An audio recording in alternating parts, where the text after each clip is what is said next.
Yeah, and the reason why it's incredible is someone remembering your name. It's making sure that I make this person feel important, and you feel important when someone remembers your name. And it's hard. So to do it for 100 of them, you're like, bloody hell. This is you get that wow factor.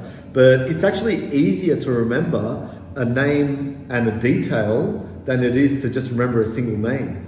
Because what that detail does, it adds context to the person, right? So if you got that person's job, their hobbies, whether they got kids, all that sort of stuff, that adds to the story of that person. So it's easier to remember a story than it is to remember one simple association, because it's easy to forget that, right? Where it's easier to remember a bit of context. So what I used to do when I used to do that example in conferences is I used to get a list of people prior.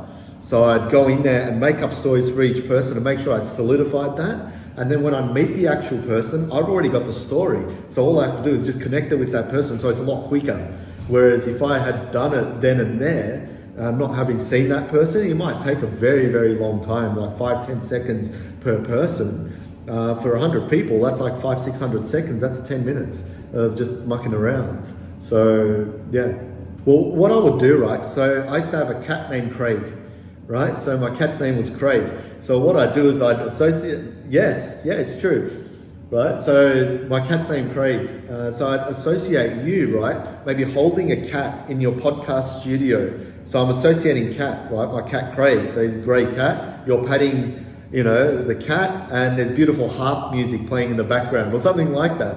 Right? So I'm making up little stories, and that's so memorable that even the people listening would go, you know what, cat, Craig, harp, I'm going to remember that, and you do that for every person, and the more memorable and crazy you make it, the easier it is to remember as well. So that's essentially how it's done.